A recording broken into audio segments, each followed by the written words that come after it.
அடுத்தது முதலியார் சமுதாயம் 10 உறுப்பினர்கள் வெற்றி பெற்றார்கள், அவர்களுக்கு 2 உறுப்பினர்கள். அடுத்தது இசைவேளாளர் சமுதாயம் 2 உறுப்பினர்கள் 2 அமைச்சர்கள், அது யாருன்னு உங்களுக்கு தெரியும். அடுத்தது 3 ரெட்டியார் சமுதாயம் உறுப்பினர்கள், அதற்கு 2 அமைச்சர்கள். அதுக்கப்புறம் மற்றதெல்லாம் பாத்தீங்கன்னா ஒன்னு தான் வந்திருக்குது. இன்னும் எல்லாத்துக்கும் கொடுக்கணும். முத்தரையர்களுக்கு பார்த்தா 4 பேர் ஜெயிச்சிருக்காங்க, நான் 1 தான் கொடுத்திருக்காங்க. இஸ்லாமியர்களுக்கு 3 வெற்றி பெற்றிருக்காங்க, 1 கொடுத்திருக்காங்க. இப்படி மீனவர்கள் சமுதாயம் 2 வெற்றி பெற்றிருக்காங்க, 1 கொடுத்திருக்காங்க. இப்படி எல்லாம் இருக்கு. நான் இன்னும் கூடுதலா கொடுக்கணும், தப்பு கிடையாது, எல்லாம் நான் யாரும் சொல்லல. ஆனா 2 பெரிய சமுதாயம், தாழ்த்தப்பட்ட சமுதாயமும் சரி வன்னிய சமுதாயமும் சரி திமுகவுக்கு அதிக சட்டமன்ற உறுப்பினர்கள் பெற்றுக் கொடுத்திருக்கின்றார்கள்.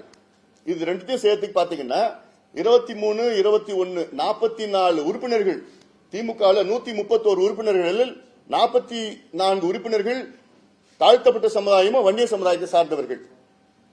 ஆனா இவங்களுக்கு கிடைச்சது எவ்வளவு அமைச்சர் பதவினா வெறும் 6% எடுத்துங்க. 34ல 6ன்னா எவ்வளவு? கிட்டத்தட்ட ஒரு 17.5%, அதிகமா 18% வச்சுக்கலாம்.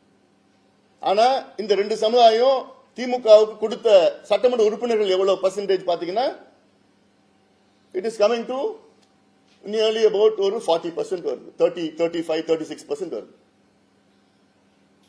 அப்போ இதுதான் திமுகவின் சமூக நீதியா?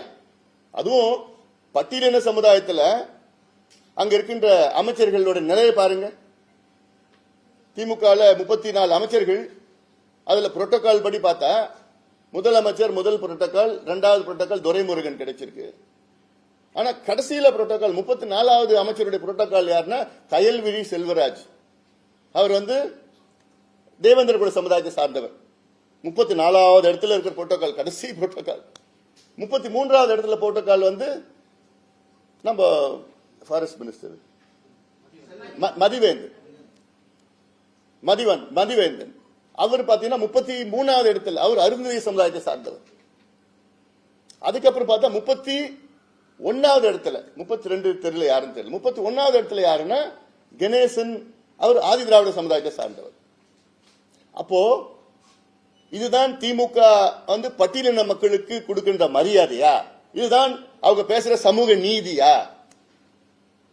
ஏன் பட்டியலின மக்களுக்கு வேற நல்ல உயர்ந்த பொறுப்பு கிடைக்காதா? உயர்ந்த புரோட்டோகால் கிடைக்காதா? நல்ல துறை கிடைக்காதா? பிடபிள்யூடி கொடுக்க மாட்டீங்களா? எலக்ட்ரிசிட்டி கொடுக்க மாட்டீங்களா? கல்வி கொடுக்க மாட்டீங்களா? அவங்களுக்கு திறமை கிடையாதா? அப்போ இதுதான் நீங்க பேசுற சமூக நீதியா? உங்க சமூக நீதி குப்பையில போடுங்க. திமுகவுக்கும் சமூக நீதிக்கு சம்பந்தம் கிடையாது.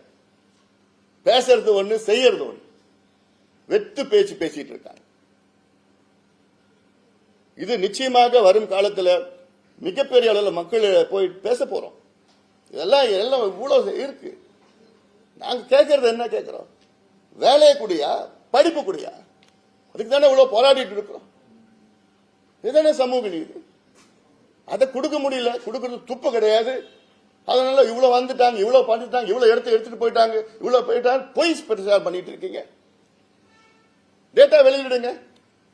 ஒரு வெள்ள அறிக்கை உங்களுக்கு உண்மையிலே சமூக நீதி மீது அக்கறை இருந்தால், முதலமைச்சர் ஸ்டாலின் அவர்களுக்கு உண்மையிலே சமூக நீதி மீது அக்கறை இருந்தால், கடந்த 35 ஆண்டு காலத்தில் எம்பிசியில் உள்ள எத்தனை சமுதாயங்களுக்கு என்னென்ன வேலை, என்னென்ன படிப்பு கிடைச்சிருக்குன்னு ஒரு வெள்ளை அறிக்கை இன்னும் ஒரு மாதத்தில் எடுத்து கொடுங்க.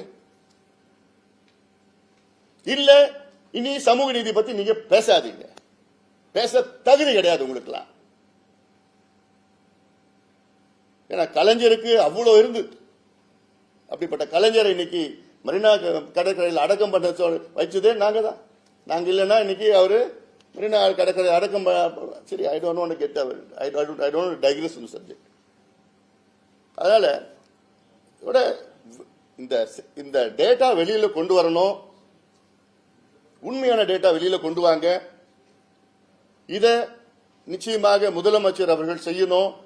சட்டமன்றத்துக்குள்ள தவறான தகவல்களை தொடர்ந்து அமைச்சர்கள் கொடுத்துட்டு வராங்க. இதெல்லாம் நிறுத்திக் கொள்ளுங்கள்.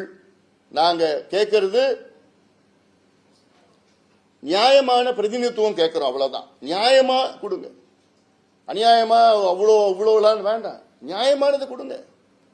அது வன்னிய சமுதாயத்துக்கோ இருந்தாலும் சரி, தாழ்த்தப்பட்ட சமுதாயத்துக்கு இருந்தாலும் சரி, அது முத்திரைய சமுதாயத்துக்கு இருந்தாலும் சரி, சலவை தொழிலாளருக்கு இருந்தாலும் சரி, முடித்திருத்துகிற சமுதாயத்தில் இருந்தாலும் சரி, மீனவ சமுதாயத்தில் இருந்தாலும் சரி, மலைக்கோரவர் சமுதாயத்தில் இருந்தாலும் சரி, இந்த சமுதாயங்கள் எல்லாம் முன்னேற விடுங்கள், முன்னேற்றம் அடைய வேண்டும்.